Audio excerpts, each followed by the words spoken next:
Welcome to the Manx Theatre Podcast. Come on to the theatre. Hello, and welcome back to episode 66 of the Manx Theatre Podcast with me, Neil Callin. Thank you to everyone who's listened to our previous episodes. If you're brand new to the podcast, welcome along and thanks for joining us. In this podcast, we like to try and keep you up to date with what's going on in theatre on the Isle of Man, chatting to the cast and creatives of upcoming shows to find out a little bit more about the shows and the people behind them, and also what our Manx born and bred performers are doing further afield. Coming up on this week's podcast. I caught up at rehearsals with Iain Dixon, Gemma Varnom, Charlie Williams and Tony Eccles from Parodos Theatre Company ahead of their production of Macbeth, which runs at the Gaiety Theatre from the 3rd to the 5th of April. You can still listen to all of our previous episodes through all the usual podcast outlets and at manxradio.com/podcasts. Whilst you're there, make sure to give us a like and click subscribe or follow or whatever it is you need to do to make sure you never miss an episode. And make sure you keep up to date with what's going on between episodes by following Manx Theatre Podcast on both Facebook and Instagram. As it's only been a couple of weeks since the last episode, there's not much to update, and this episode is a long one. Basically, we couldn't get Charlie to shut up.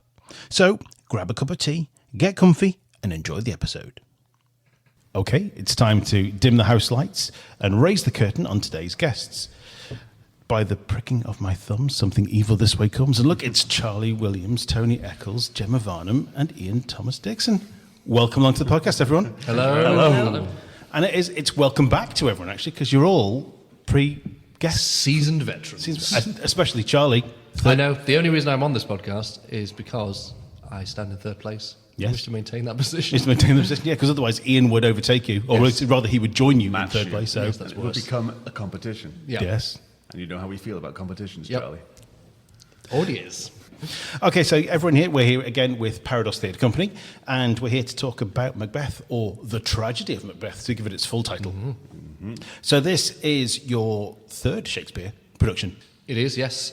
We started with Much Ado About Nothing in 2022. Then we did The Merchant of Venice Outdoors, starring Mr.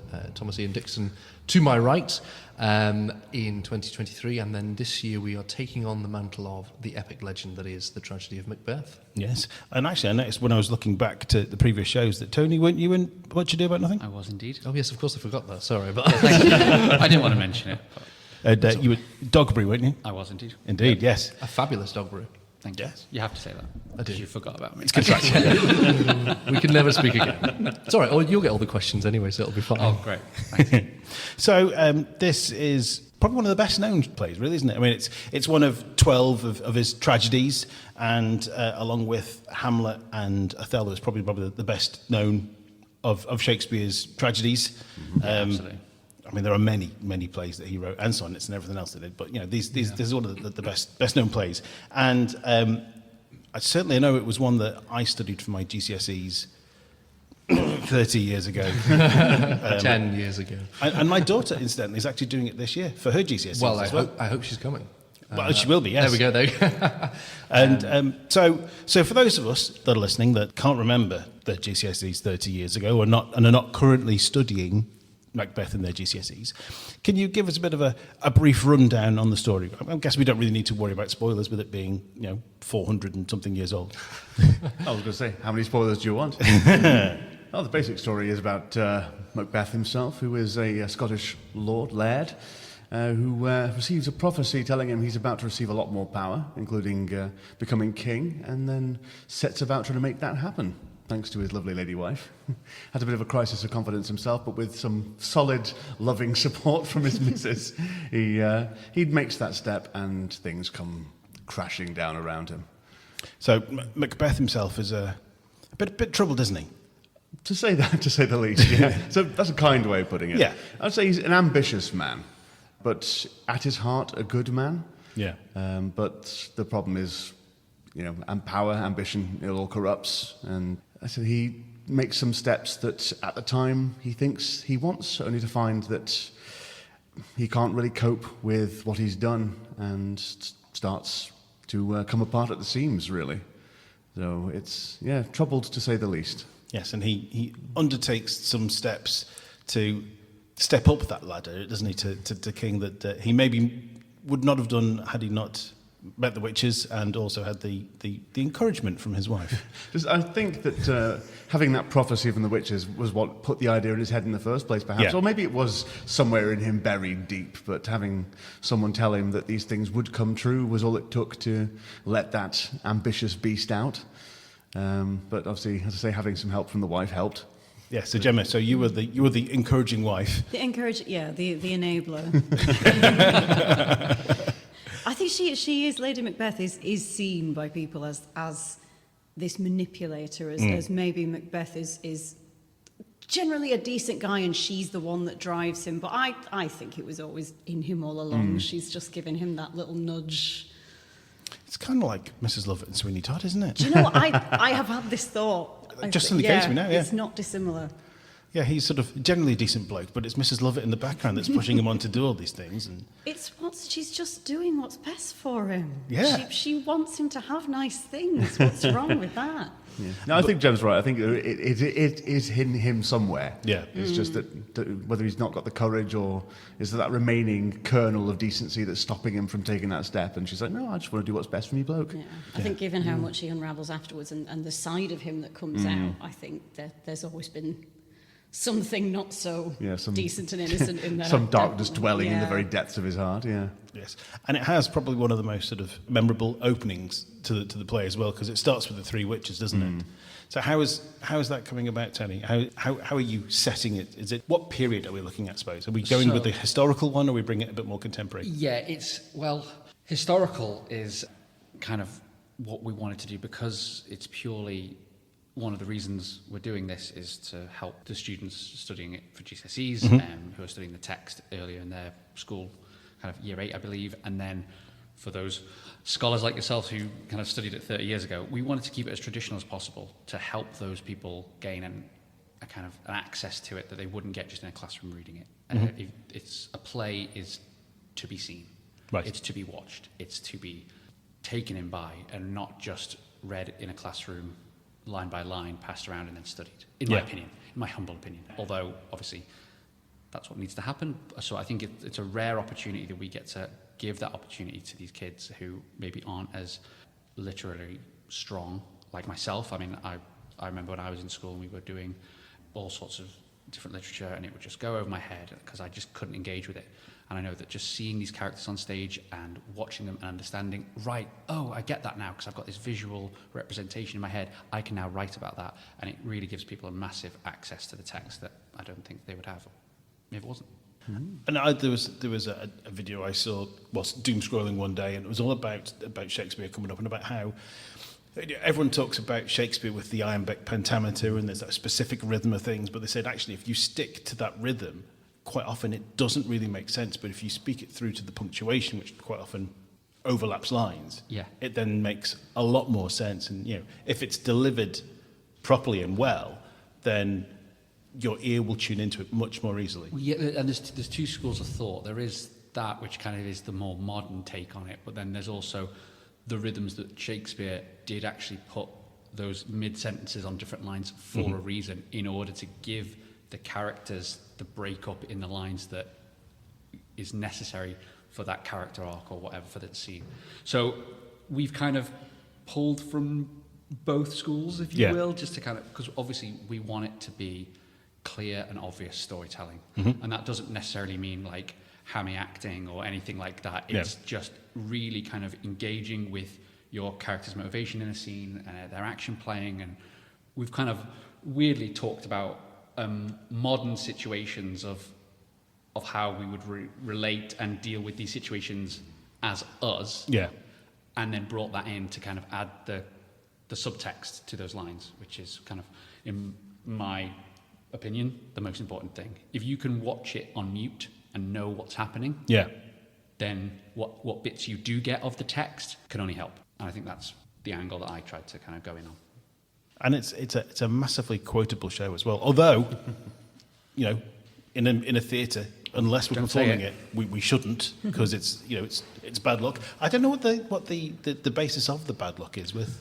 It's repertory theatre, isn't it? Yeah, it was in the back. It was so well known and well loved. It was in the back pocket of a lot of rep theatre groups, and I think what would happen would be if somebody knocked on your door and said, tonight we're doing Macbeth, it meant that the show you were doing had been received really terribly. You're walking around and someone's mentioning Macbeth, you go, they're talking about pulling the show. Yeah, so I think it had ended up having a bit of a cursed nature for actors in Right. that, because it basically meant the thing you'd been practicing for and thought would do well hasn't worked out so You're well. being rubbish. It is one of his most quotable ones. I mean, it's not one of his longest.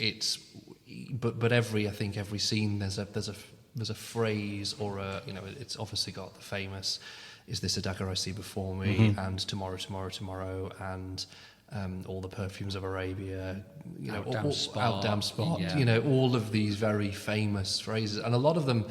I've never really read the text because I never actually studied Macbeth. It wasn't one of the ones we did. But when I reading through it now, they just suddenly appear in the middle of like a line, or that you'll go, oh, really famous quote, or oh, really famous, and you see why they've taken on this mantle of almost mythology in terms of why they've come into the common vernacular so quickly, is because they are beautifully written and very poignant moments within what is in quite a short space of time for Shakespeare's writing, a very roller coaster journey for Macbeth and for Lady Macbeth, where the audience is let into this real challenge that they have within themselves of, struggling with power and how to deal with power and how to deal with that inner voice that's saying, do this or reach for that goal that may be unattainable, and what will you do to get there? And you could rip this open, I think, with any of Shakespeare's plays and bleed it dry for meaning in terms of, is there mental health questions in it? Is there this? Is there that? Are there questions just of power? Are they just bad people? Are they good people who have been turned bad by a situation? Is actually the time period the problem? And when you look at, you start questioning, well, is this character this? Is this character that? I mean, my character, I play Malcolm, and there's a whole bit in the middle of the second act where I go on a bit of a rant to try and pretend to Macduff to see if he's loyal. Oh, well, I'm going to go off and I'm going to turn into Macbeth and I'm going to kill everybody and take all their land and do this. That's just what I'm going to do as well. And to see how he responds to that. And, you're kind of thinking, well, that was sort of the time to a certain degree. There were different attitudes. Now, Shakespeare then makes it all good and everyone's kind of happy. Who isn't Macbeth or Lady Macbeth, but it's just the way he deals with these themes and he challenges these themes. Again, this is why it's so relevant today. This is why it's so entertaining today. Yeah. It's not, the themes of Macbeth are in Succession. They're in real modern dramas that people use all the time in different ways. It's Game of Thrones, Breaking Bad. Breaking Bad. It's all of those sort of things. Exactly. And Breaking Bad's a good example. The kind of how somebody turns to something, they think for a good reason, and then how that consumes them and takes them down a different path. And so I think it'll be, the way Tony's handling this is really interesting, because for a director, I think it's a real challenge, because it's been done so many times, but because I think every time you get to do it, you can mine it for something different. Yeah, and there's so much in there, you can get lost in it if you analyse it too much. But, for me, Macbeth is the ultimate anti-hero. I mean, he's fundamentally, and Lady Macbeth as well, these characters have fundamentally got to be relatable. Yeah. Otherwise, we are not going to watch these guys scene by scene by scene. How they learn their lines, I don't know. I know. It is phenomenal. We've watched them. It's an absolute marathon, and it's fundamentally got to be watched. And if we're not with you guys and we can't engage or we can't empathise with you in that situation, then we're just going to turn off. But these guys have been nothing but a pleasure to work with. They've worked so hard, and it's really showing. Yeah. And we did say, didn't we, from the start, that we wanted to steer clear of making them like two-dimensional villains and just making them like soulless and ruthless, and we wanted them to be flawed human beings that were believable. We wanted it to be a believable marriage, because they do start off quite loving and respectful of each other and have this real bond.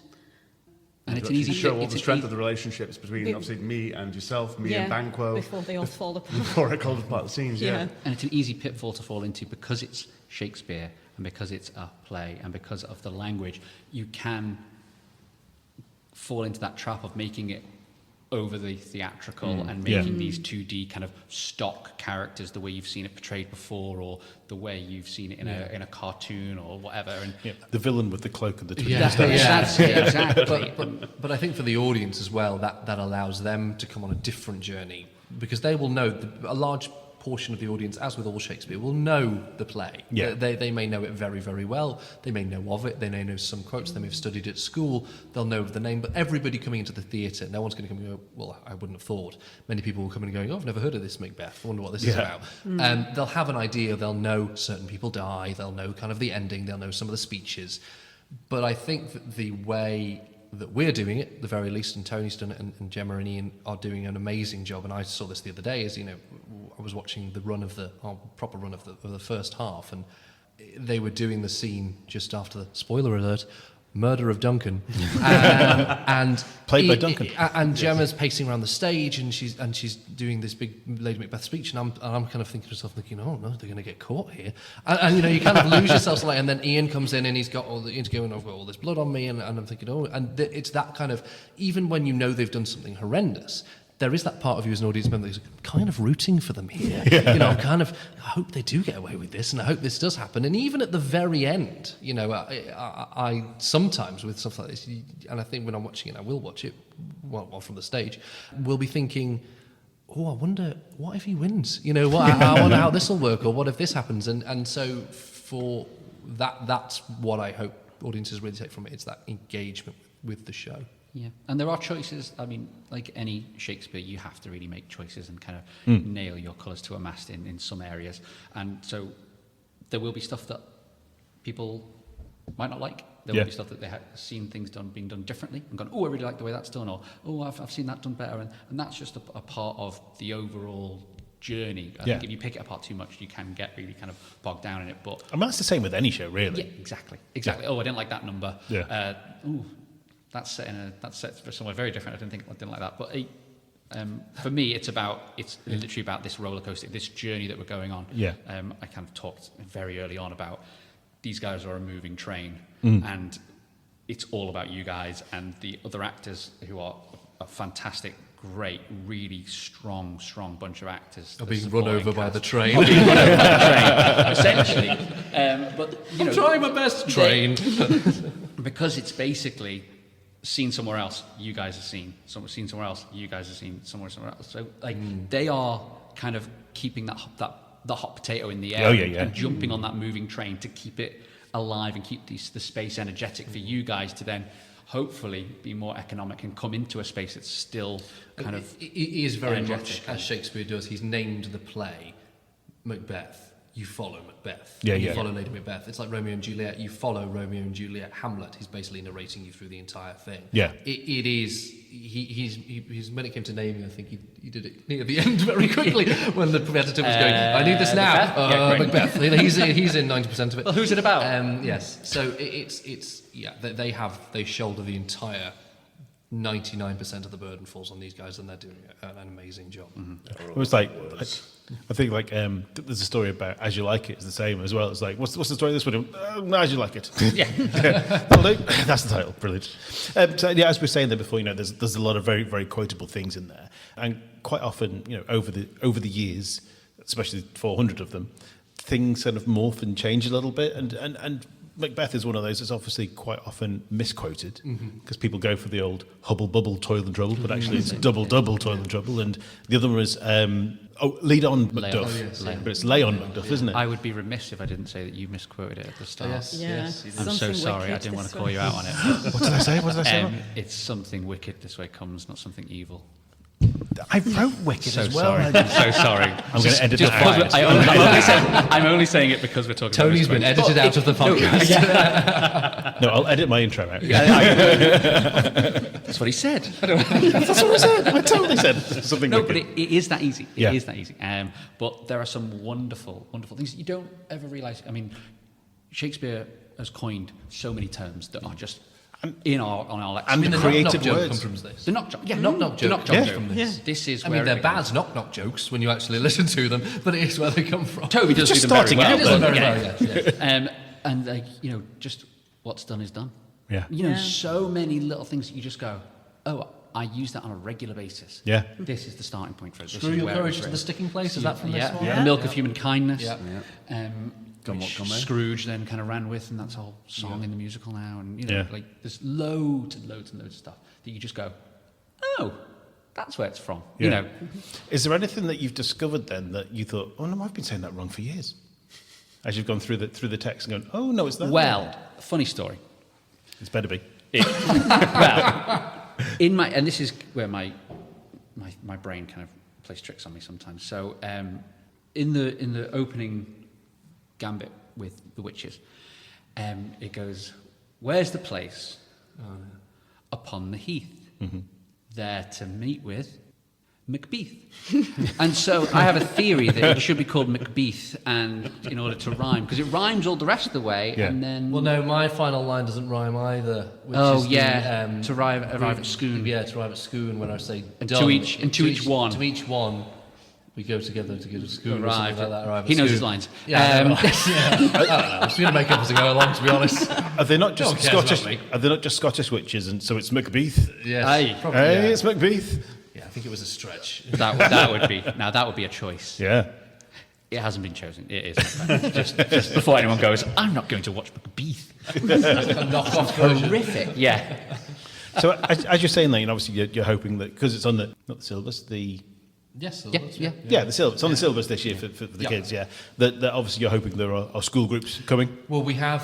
We are actually doing a specific show for the schools, so we already had interest from a number of the schools, and they'll be bussing up some of the kids. So we wanted to, because we knew that this was going to be something that would be on the school syllabus, and because we wanted to give students the opportunity to see it, we have the Villa Gaiety have very kindly agreed with us and arranged for a morning show, which Right. is a very unusual thing, which will be done on the Thursday, I think. I'm looking across at my learned partner, Mr. Armstrong, who's across the room currently doing other bits and pieces, where he was. And the schools will be coming in the morning. We will be doing a show for them, and we will afterwards be doing a Q&A with the actors, who will all be brushed up on the exact intricacies and themes of the show. Good luck. And because Things to learn.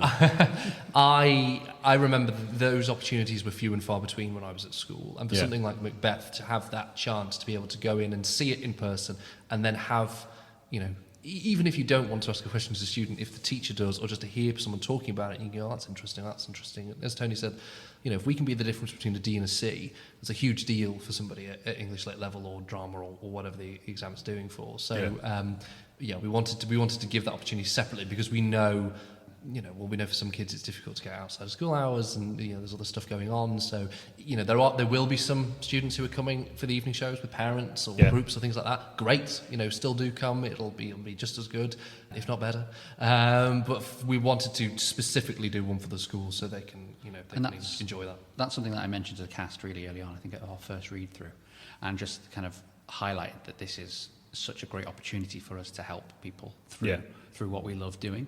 And they have really ran with it. They have been so committed. They have really stepped up. I mean, I would say 90% are coming into rehearsals off book, Yeah. and then we can really start adding in those layers of detail. And it's really, really, really great to see everyone kind of just commit. Because I know, you know, half the cast are in other shows and other things going on, and got other projects and full-time jobs and everything else. And so for them to be kind of coming in off book is exceptional, and hats off to them, because they've worked so hard already. I mean, having Gemma in the cast is always a good incentive for that as well, because Gemma, you're like nearly always off book. So I do seem to have this reputation for getting Well, both of these two. Yeah, to I be don't- fair. yeah, I mean, yeah. Ian could quote it in the audition. already. Going through scenes that I was like, you're not even auditioning for this. Like, this is The read through, that was the worst. It was the read. We sat there in the read through, going, "Oh, I'll remember that line." And I'm like, "We're doing the read through. You can read the script." Yeah. Awesome Take work. it seriously. No, I appreciate it. I really, really do. it was like on Jersey Boys, the first time we went through Act 2. No, majority of the cast haven't looked at Act 2, but Ian's narrating the start of Act 2. Yes. And Ian's there completely off book. And we're like, Oh, yeah. And okay. singing the alto harmony and everything else. Yeah. Yes. Apparently we both Yes, have that reputation. But yeah, like, having people like that in the cast is a great incentive for the others, because again, well, they're off book and they've got That's like it. 95 times more lines than I have. I better get off book from my 3 pages. Genuinely lights the fire, and you get people who are maybe in like 1 or 2 scenes, and Macbeth's off book. It's like, I can't be the one dragging my feet here. I need to up my game. Yeah, I need to do this, and they all have. It's been absolutely amazing. Toby, last off book though. Me. Yeah, It'll be me. It will be me. I've already confessed it. But I'm the producer, and so I can fire you at any moment. I'm just going to come in. I've rewritten this scene. I'm going to come in with whatever lines I fancy. Look over there, and then I'm just going to walk off stage. With your pack of cards. Yes. Yeah.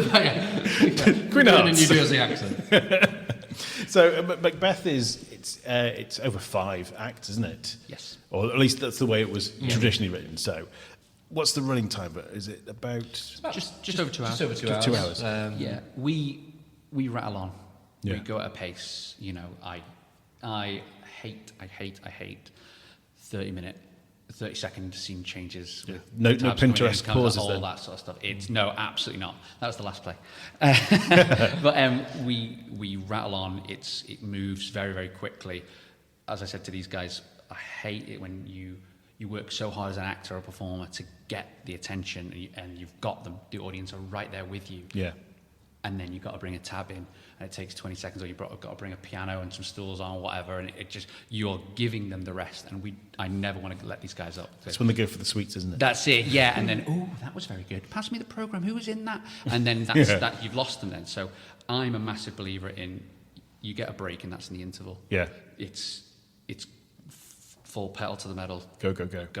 And I suppose if you've got groups of students in who are studying it as well, you need to give the full thing. You need to give it as accurate as you absolutely. And with the modern audience, especially with the young audience, everything is now. Yeah. You watch it, you're bored after a 2-second clip on Instagram, so you swipe to the next one. If it doesn't engage you and you don't have that attention span to hook people in, Yeah. they will switch off. So there's a few little tricks and things that we've put in there just to kind of constantly be something going on stage, so you're not ever switching off.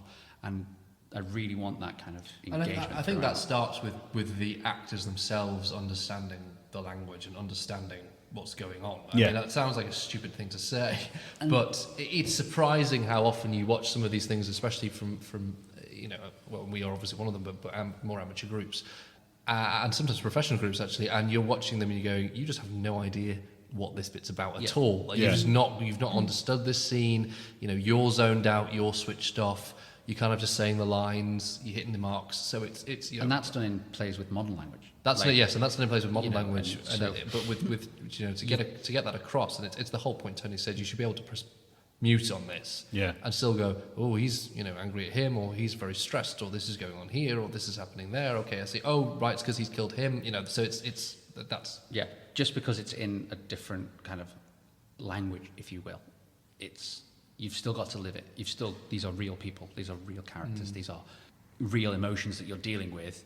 It's just what you say goes through the filter, through another filter of the line. So it's like the subtext of what you're saying goes through the English of what you're actually saying goes through the Shakespearean language, and that's how it comes out. But it still should be absolutely readable and relatable.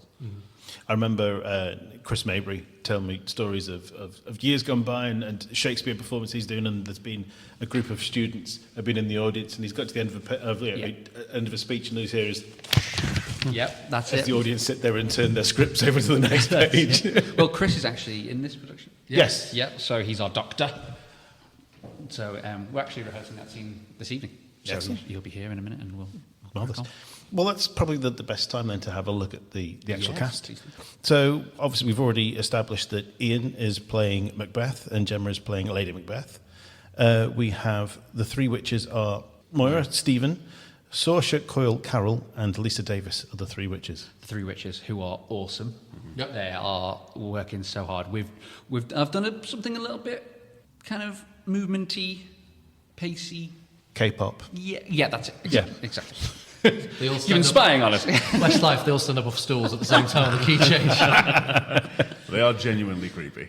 They know, and they work really well as a unit, and that's kind of what I've been saying to them is, it's odd and it's quirky when you're 3 individuals. It's even more so when you're one unit together with like a bit of a hive mind going on, can kind of relate to each other. It's looking really, really great. And this is in a room like this. Wait until we've got the lights and the soundscapes and haze and everything. It's going to look really, really, really atmospheric and really cool. Excellent. I'm looking forward to this. Banquo is played by Daniel Sebastian Gray. Yeah, awesome. That guy can Do anything. Yeah, I mean, his accent is absolutely flawless. If you heard it, you wouldn't ever think that he was not Scottish. Yeah. And he has such a wonderful way with the text. Like, he can say it and it's like butter coming out. It's really just lovely, lovely to hear. Marvellous. King Duncan is played by Alex Duncan. Is he requiring everyone to call him sire? No. But Unusual. But I should. Duncan Alex Duncan. But Duncan Alex Duncan is my favourite thing. So Yeah. I think I've read it on the cast list numerous times on the rehearsal schedule. Duncan Alex Duncan. That could be your show gift to him as like Yeah. There you go. a James Bond thing. That's the only reason why you cast him, is it? Just because it's going to be King Alex. Yeah, I was like, well, But no, he's I mean, brilliant. As the- he was in his award-winning performance in the recent School of Rock, he was excellent for us in Merchant of Venice, and he's again just a safe, reliable, fabulous set. Yeah, but just having his experience in the room as well, and like we've got some really young actors in this, Yeah. that they can look up to, and we've got people who have done a lot of shows before, who are really experienced but haven't done Shakespeare. We've got people who haven't done a play before. We've got people who are kind of been mainly musical theatre, and this is their first play. We've got loads of stuff going on, and to have someone who's worked for the RSC, done Shakespeare in London on the West End, and had all that experience, to see how he kind of captures language and how he performs and the level that he's at kind of straight away, and the kind of the tweaks and the conversations that we have about kind of like highlighting certain things, people can watch that and go, oh right, that's how it's like, oh yeah, it's that kind of vibe, it's that pace, it's that, right, oh yeah, and they can kind of bring that into it. And it's, again, once you see something, it's so much easier to kind of go, oh, That's what they mean. that's what he means, that's the level. And that, again, is infectious, and it's really, really cool. So it's amazing to have him in the cast. Yeah, I mean, I was at Merchant Venice last summer in the Villa Gardens there. I think we were there the same night, Gemma, weren't we? And he comes in for his entrance, and I'm like, I didn't know who he was, but I'm like, oh, who is he? Yeah, What's get my the program? Who's he? What? Stop it, put the programme down. Yes. You can look at it in the interval. We like doing that at Parodos. I think every show we've done, someone has gone, who's this guy? Or this girl? Or who's this? And hopefully we'll do that again. In a positive way. Oh, yes, In in a a positive positive way. But that is, you're doing programmes? We will be doing, no, we now adopt a... Virtual programs in light of the Isle of Man's biosphere status. We will do a program, but it will be a QR code. You can get the program when you get to the theatre and review it, and it'll be much cheaper for the audience. Sold. But it will still be With no printing costs. well, yeah, of course. But it's just we like to we still want to do a proper program, because you want you want to show off and everybody. Yeah. And of course we'll have the ever excellent Kelly Firth doing our design, and she's just amazing. So Yeah, photo don't want to waste those stills. So, Charlie, you're playing Malcolm. Yes, I'm terrible. Moving on. No comment. Yes, no, I play Malcolm Duncan. I think I probably should be called himself Alex Duncan's son. Malcolm Duncan. Duncan the King's son, who goes on a bit of a journey. Actually, when I first got the role, I thought, oh, great, cool, play, a bit of a proper prince, well spoken. Were you sold on it when I spoke to you about it originally? I feel like this is going to be a much deeper conversation. No, go on. Yeah. No, it was Okay. Fine, yeah. We'll speak afterwards. I feel like once you got it. I thought my once Lady you kind of Macbeth chatted- audition went pretty well. He's one of the characters, because obviously with something like Macbeth, you kind of go, oh, I know Macbeth, and I know Macduff, and I know Lady Macbeth. And Malcolm, I feel, is always sort of forgotten. Like, he kind of is a role, and I'm guilty of this. You go, oh yeah, he's the guy who comes in and says a couple of speeches, and then he becomes king, whatever. But everyone's in it for the intrigue and the revenge story from Macduff. no spoilers, and all of those bits. And they're big, which will be another reason for the sale, is the epic sword fight that there's going to be, which is the other reason why I wanted this to be traditionally set, because I remember talking to Alex about it. I went, I want a sword fight. And he went, okay, well, we'll do it. And I went, no, I want proper stage combat, swords, clang, clang, clang, do it properly. I don't want any of this, because I've seen it done, and it's just, 2 hits with a wooden stick, and then someone goes, and then they go, ugh, and then they're dead. And you go, oh, that was a wasted opportunity. So, that's the sort of level I go at. Well, Baz Luhrmann's Romeo and Juliet, all the guns were called sword, weren't they? Yeah. And dagger, yeah. So I was like, that's a clever little... But Malcolm is the forgotten man. He is. And it's really easy. I've seen lots of productions where they've kind of skipped over it, and he comes in, he does his little thing.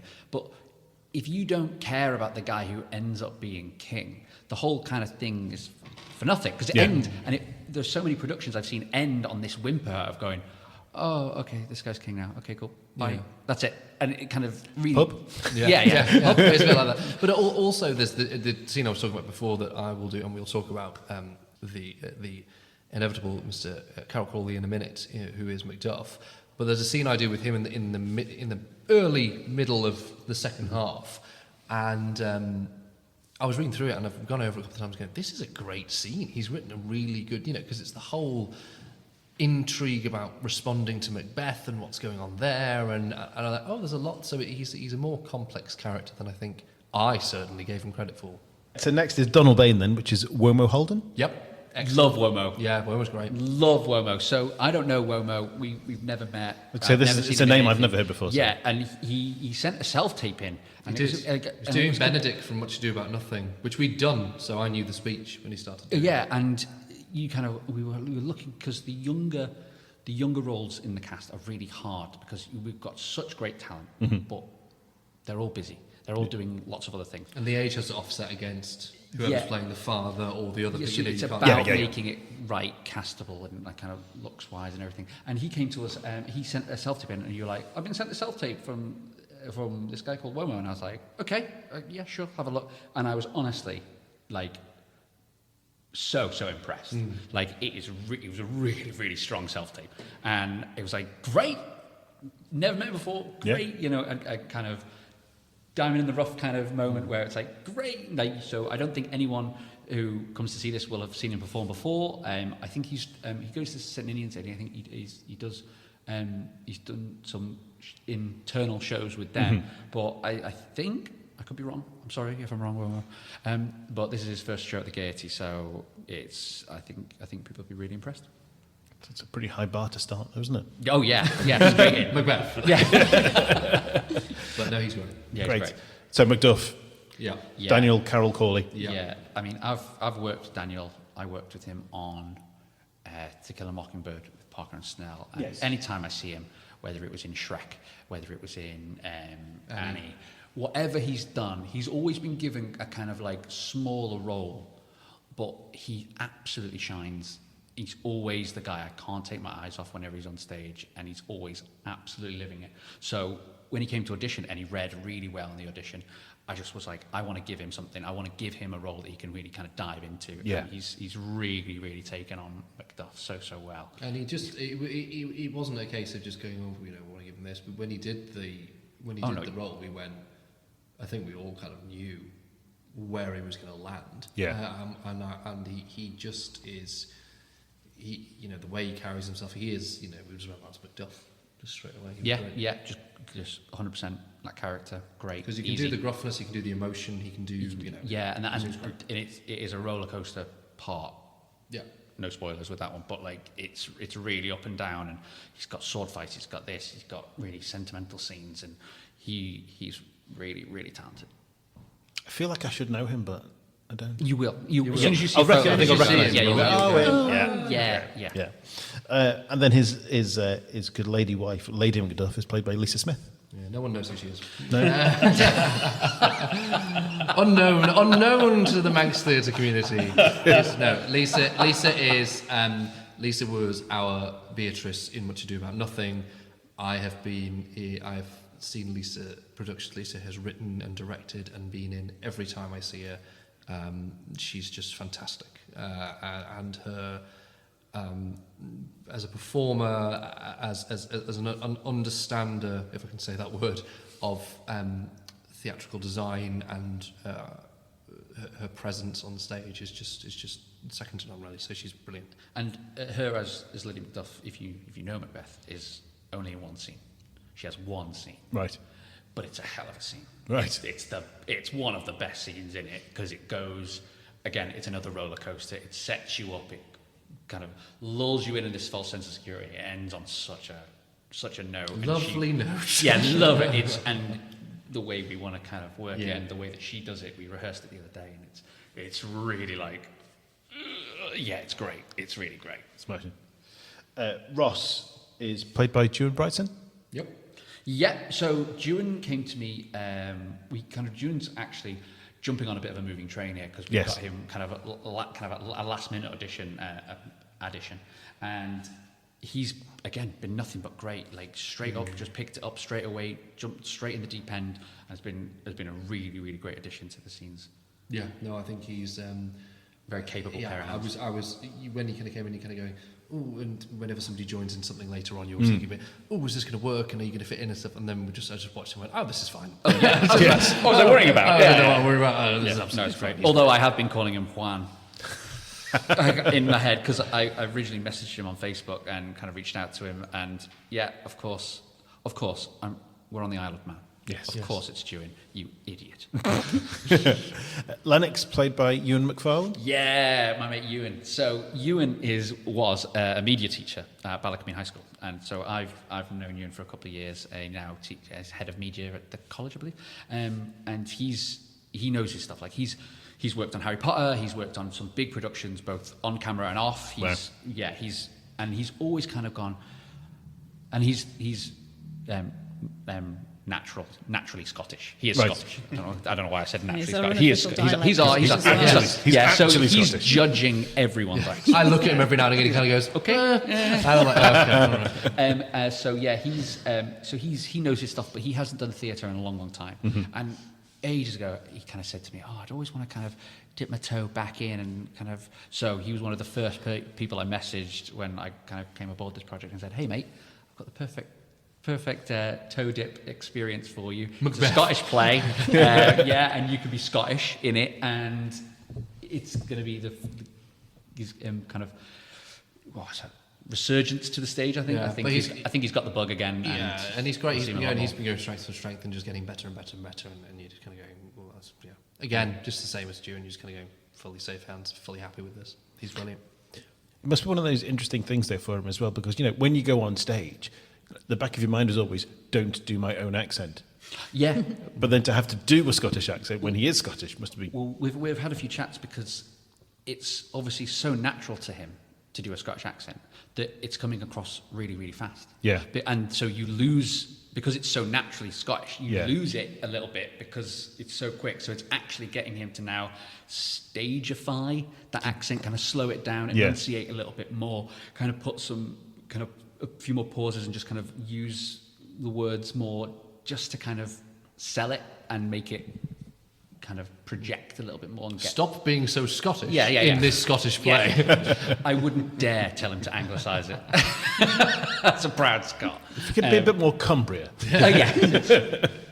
How dare you? Porter is Toby Smith. Yes.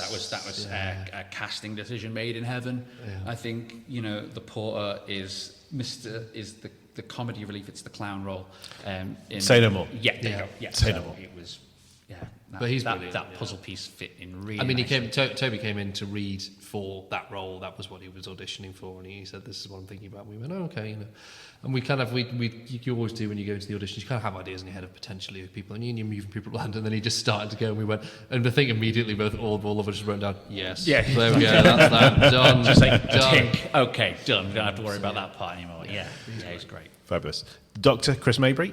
Yeah. Yeah, stalwart of the stage. Yeah, fabulous, safe strong, pair of hands, safe pair of hands, experienced. yeah. My old drama teacher, so I still call him Mr. Mabry. Yes. It's Very difficult to stop calling them Mr. Mabry. And You it's, can't. So anytime someone calls him Chris, I'm kind of like... but he was actually really, really fundamental in me taking up acting. Yeah. I mean, he really helped me a lot and kind of suggested The Young Actor of Man to me and getting acting lessons. And he put me in the first school play, which was, musical, which was Candles. Yes. And that's kind of Remember where it I well. kind of I was going to say, yes, you two were together, weren't you? yeah, so that's You where I and kind Ian. of got the bug, and I owe a lot to him and his guidance, and so it's great having him in now, but it's really an interesting dynamic now, me directing him, Yeah. and it's quite fun. It is quite fun. Getting to tell him what to do. No, get out of here. Go and stand outside that room. I'll come and get you in a minute. Maybury, see me after class. Bob Witcher is playing, is it Seward? Yes. Yeah. Again, really simple casting. Like he's absolutely suits that role down to the ground. So Seward is kind of in charge of the English army that Malcolm uses to try and retake Scotland. So again, very experienced. He's done Shakespeare before. Yeah, no issues there at all. Really, really good. Really strong. Sarah Mercer is Gentlewoman. Yes, she is. Another- She is. another- Sorry, she's in the room. She's in the at room. back of the Hey, room. Give us hello, a wave, Sarah. Sarah. Give us a wave. Sarah, is this your first production, Sarah? First proper production. See, again, another addition to another Parodos rookie coming into bat. And Sarah was Sarah recently is- 30 under 30. Yes, of course. So yes, of course. So Sarah's brilliant. Very talented. And Great. And we don't know each other, but as soon as she came into the audition room, it was like, I have to find a place for her. Yeah. It was one of these people who just kind of shone and just naturally just brought it to life. And it was like, great, like we will find her a part and wherever we want. And because she does the text so naturally as well, did with the gentle waiting woman, which is in the scenes where kind of Lady Macbeth starts to really unravel. You've got the scenes with the doctor. It was so, because that's when Lady Macbeth's kind of mental state is at its peak, to have someone, the juxtaposition of someone being so natural really heightens it even more. So it was, again, a very simple casting decision to get her involved. Brilliant. Ben Davenport playing Sergeant, and I have noticed recently that Ben seems to be curating quite a magnificent beard. It is. I mean, I told these guys, I was like, if you can, work permitting and life and everything, grow your beard now, grow it out, because I do want it. I don't want it kind of like this clean, all lovely and made up, polished production. It's got to be kind of like a bit gritty and a bit kind of realistic. And so he's come back with one of the biggest beards I've ever seen. He's lived in the woods. in a Yeah, cabin there are for a few birds years. nesting in the beard. It is annoyingly good. Yeah, it's for those of us who are trying our pretty very epic. best. Considering he's like started it at the start of when we started rehearsal process. It is like, I've got a little bit of stubble. He's got a full-on beard down to his belly button. Like, it's massive. It is a bit Grizzly Adams, isn't it? Yeah, 100%. I mean, that's a good cultural reference there for some of our younger listeners. Google it. Yeah, Grizzly Adams, yeah. Attendant and servant, Andrew Dayton. Yeah.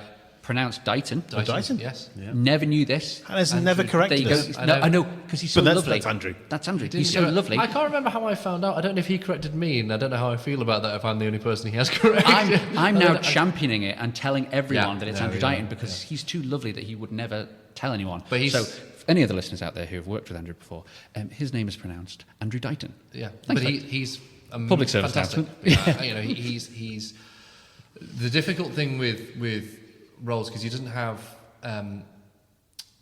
many lines, if any lines. He's got some lines. He's got some lines. Sorry, Yeah, he does have some lines. But the difficult roles actually in this and in everything is the smaller line ones. And I've always found as an actor it's much more difficult and more dangerous, because as soon as you switch off, that's what people look at. They don't look at whoever's talking. Yeah. That's the misnomer. People look at who's and The people one of looking at they the look lights They up look the at rig and- who's not talking because they want to see what else is going on. Yeah. And when they zone out, that's what they'll focus on. So they'll listen for a bit, but Yeah. people can only listen for so long, and then they'll go, "Oh, what's going on there? And who's going on there?" That guard is just on his phone, or is leaning against a wall, or is looking at the ceiling, or is whatever, and then they'll be distracted by that, and it ruins the whole show. But Andrew has, he's been in bigger roles, smaller, whatever you throw at him, he will take on with such gusto, Gusto, and yeah, such and he's so experience, committed, and like, he's very talented, and he's great in this. Great to have on production, yeah. Satan, Andy Williams. Yes, not Yes. Satan as in SATAN. S-E-Y. SEY, yes. Yeah, so Andy, who I found out was a musician in a former life, and that's how he kind of came into it. He hasn't really been massively involved in years past. I thought he'd been doing theatre all his life because he's great, really, really great. I mean, we've been in productions with him for DCU and all sorts, and anytime he did Spamalot, I think, was his first one. So that was his first one, and it's crazy because you kind of go, I must have seen you for 20 years doing these kind of roles, and that's like 2019. First time I was involved with was Merchant of Venice. I've never been. There involved. you go. I don't actually still think I've been in a musical with him. He's just so good. So I was in him with. He was in Hunchback. He was one of the gargoyles, and then he was one of the saints. Gargoyles, and then he was God in in Shrek.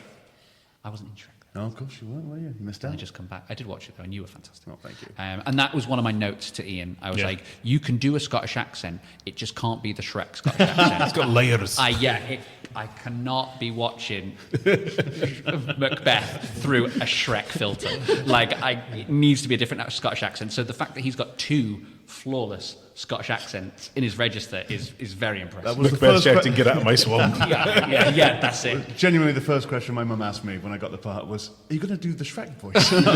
No. That'll do, donkey. Yeah, that'll do. Yeah. Got to dodge these pitfalls. Yeah. Macduff's son, Thomas McAleer. Yeah, great kid. Great, unbelievably talented, this kid. I mean, he's I'm going to kind of nail my colours to the mast. This guy's going to have a really bright future if that's the career that he wants to kind of go down. Yeah. I mean, he's now going to be Charlie. Yes, because he's one of the Charlies, isn't he? Yeah. I saw him in, what did I see him in? I honestly can't remember. But any time I've seen him in, he's absolutely stood out a mile. Was it one of the Dodgers? Yes. In yes, Oliver? it was Oliver. Yeah. And working with him, and he goes to Bala, and so I kind of bump into him from now and then. And we spoke about this as a project. He was really engaged because he does his Lambda exams and he wants to do more Shakespeare. And honestly, he came in, first rehearsal, off book, knows it all, and he was talking it was like working with a professional actor. Yeah. We were talking about rhythms, he was talking about pause, he was like, oh, that didn't really work, that was a bit clunky, can I try this, can I try that, would this work? So engaged, so involved. Very mature. Yeah, unbelievable, 20 years his senior. Yeah. And I'm doing none of this. yeah. Charlie hasn't learned his lines yet. I didn't want to say. And it's great because that's why I want to do this. I want to help,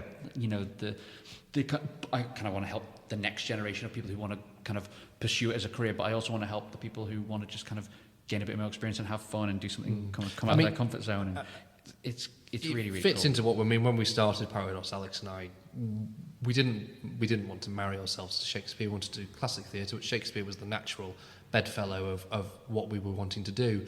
And You're now the Manx. We're now the RSD. We basically came out and I said, look, if we achieve nothing else, I said the main things I want to do are expose Manx audiences to more of this type of theatre, which we've done, and also to give Manx actors the opportunity to do what otherwise is never presented to them. Yeah. But when I was coming through, I didn't get I know sometimes some of the smaller kind of societies might have done a Shakespeare years ago, but they never looked at it, and for good reason, because a lot of them were like, well, sorry, they're a money maker, no one will see it.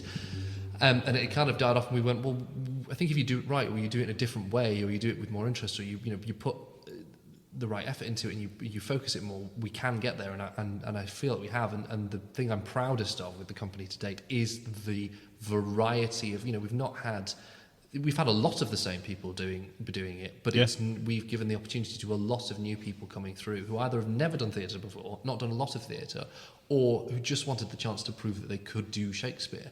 Whether that's guys who are known for musicals normally who thought they were pigeonholed there, whether it's guys who, like Thomas, who are new and coming through and just want that chance to try something out. That's really what we strive to do, and that's what I'm proud that we've managed to achieve. Yeah, and to the best of my knowledge, the last Manx production of a Shakespeare before Much Ado About Nothing was A Winter's Tale, which was done by Madfer in 2001. So it's been a long time. And then later this year, Madfer are doing Much Ado About Nothing again, aren't they? Midsummer Night's Dream. Midsummer Night's Dream, up at the Government House in the gardens up there. So that's going to be interesting. it's an interesting one because like I see this kind of theatre wide, even like kind of musicals as well. Unless the production is a commercial success, it's not chosen. Like I think gone are the days where we go and watch a Rodgers and Hammerstein at the Gaiety because people want to put on the newest, more modern kind of musicals or the ones that really captivate an audience or the specific ones that draw in a crowd. And so it's really interesting because it's happening with plays, obviously, as well. And so Macbeth does. It's such a classic that I think, and I'm hoping we'll get a lot of bums on seats. But then, hopefully, then from that they go, ooh, let's engage with this. What's Parodos doing next? What's this? What's they? Are they in the one act? That sort of thing. And then they can kind of follow that on and see what else. Is that brand? Yeah. The brand. Yeah. It's all about the brand. Yes. I mean, I'm surprised you're not wearing your Parodos. My branded jacket, your Alex always has a go at me because I always forget it. Now, but before we go any further, there are 2 members of the cast left that we haven't yet mentioned, and if we don't, then you're going to get in trouble. But there's actually more. There's now some that's not on there. All right, okay. But I'll mention these 2 first, and then please, you can mention yeah, yours. okay. Now, I don't want to give too much away with what their roles are, but they are both listed as murderer, and that's Bradley. Which in Shakespeare's day meant person who hugs. So yeah, that is Gonzo. Gonzo. It was name. Ian. Ian is his name. And Sean Reaney. So I've worked with Sean on loads of stuff, and he's always kind of been the guy who wants to get involved, wants a bigger part, wants this, and he's great because he's, again, much like Andrew, throws himself in the deep end with stuff, and it's great to have someone who kind of just throws himself in the deep end, not knowing probably. I mean, he did Shakespeare. He's done Shakespeare with you guys. He did Merchant of Venice with us. Yeah, and so he's not scared. And I said this to Gonzo as well recently when we were looking at when I was looking at the murder scene. They're both not afraid to. Sorry guys, look ugly on stage. Like they're not afraid to be like the not cool kind of, I'm in the show, I need to kind of have a little bit of like, I need to look good in this. Like they fully immerse themselves in it, and they really, in the murder scenes, it's fantastic because they fully go for it, and they are murderers. Yeah, they are. I mean, I've seen Sean in a few bits, but I've never worked with him yet. But Charlie and I were both in Little Shop of Horrors with them this summer, aren't we? We are, yes.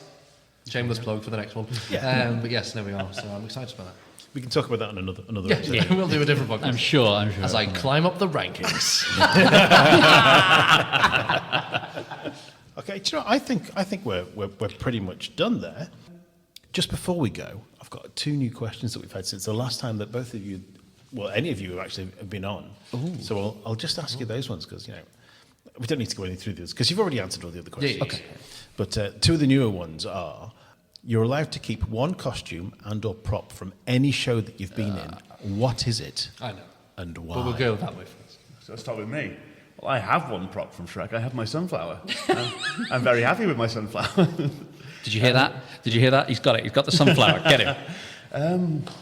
Costume-wise, what would I wear? Certainly not Shrek. Not Shrek. Shrek was hellish. What about the big robe from your robe? That was equally hellish. I think I'm either usually covered in latex or a fat suit or many, many layers of robe, but I don't think there's any costume. Jersey Boys. No, that's mine. Beat you to it, Charlie. No, we had, I'm going to be specific here as well and beat you to it as well. There was a lovely green jacket that we had. The greens were nice. It's not the iconic red, but it was such a nice, it was gorgeous, that colour. And it's like, if I had to keep anything, it would be that. Or our mics from Jersey Boys as well. I want my mic from Jersey Boys. Gemma? Costume-wise, I think I would like to keep my masquerade outfit from Phantom, because I think that is possibly the most visually stunning scene we've had on that Gaiety stage. I don't think we've had incredible things since. I'm not sure that's ever quite been topped for sheer spectacle. That was epic. Everybody looked fabulous, and my dress was ridiculous, but in the best way. So yes. I'd keep that one.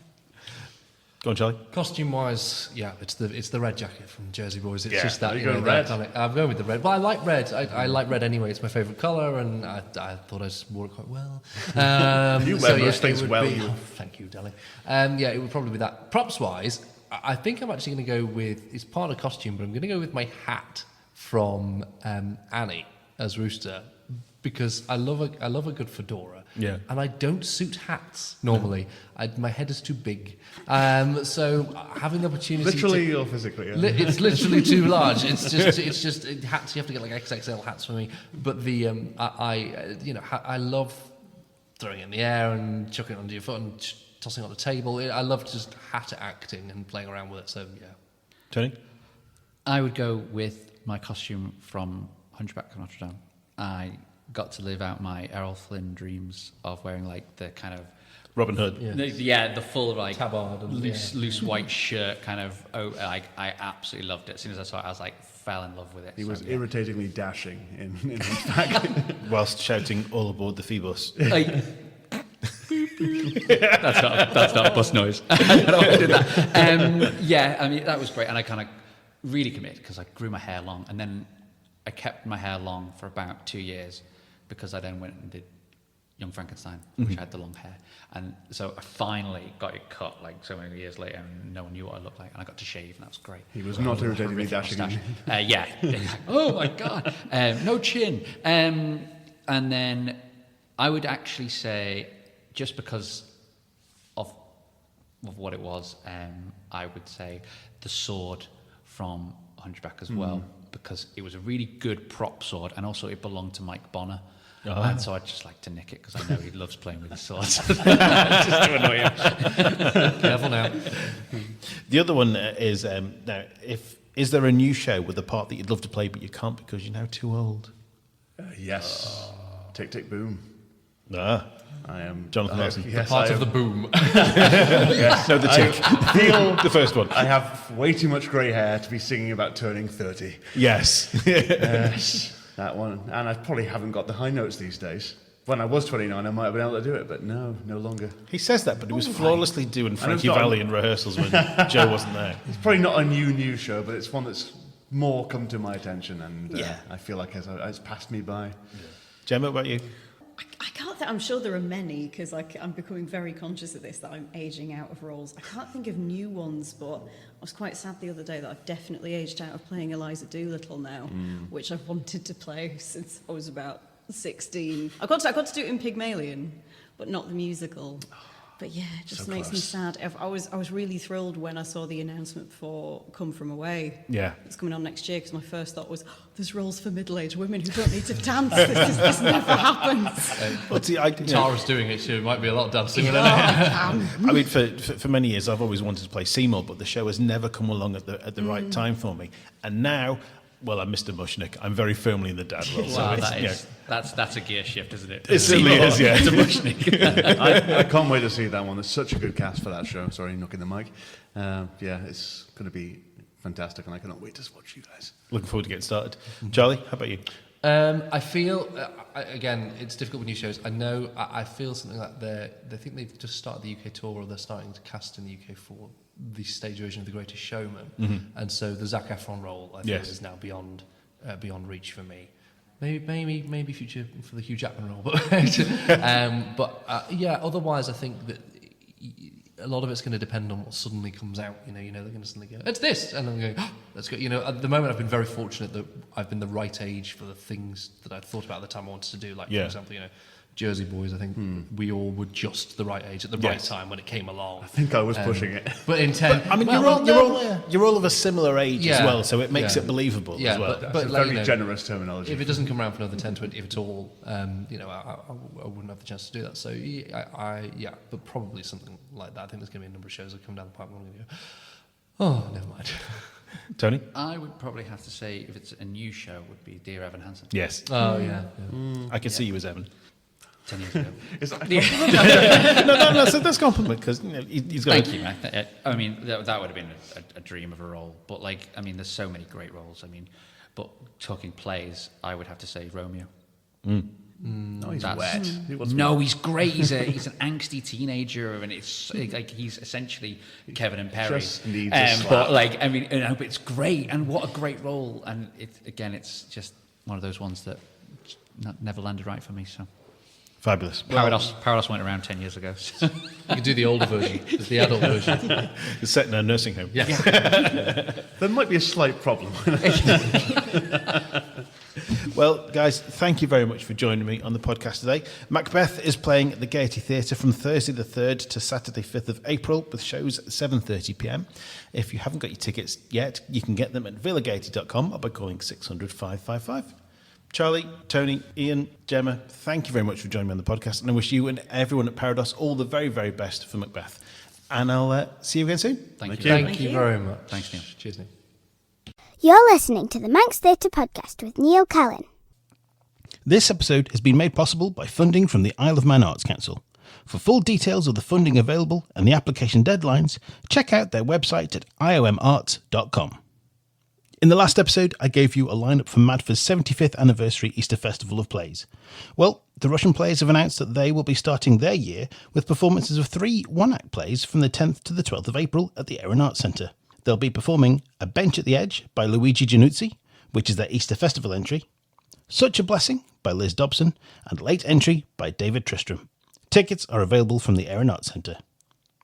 The Arts Hub have announced that their Youth Theatre 2025 production will be the 25th Annual Putnam County Spelling Bee.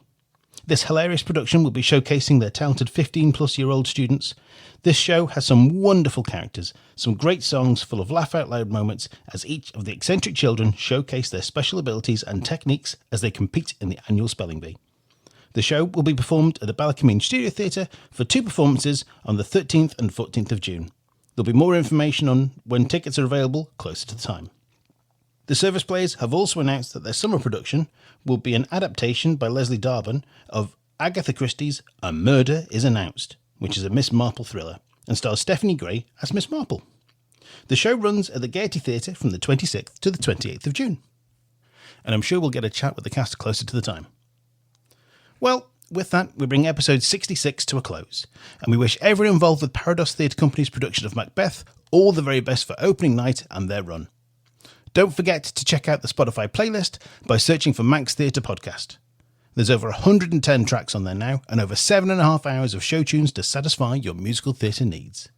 If you have any events that you'd like us to talk about or promote in a future episode, you can contact me through our social media accounts or by email to manxtheatrepodcast@gmail.com. All that remains is to say thanks for listening, and I hope you join me again next time. I've been Neil Callin, and you've been listening to the Manx Theatre Podcast. Goodbye. The Manx Theatre Podcast, taking a look behind the scenes of Manx Theatre. And happier than actors alive for me.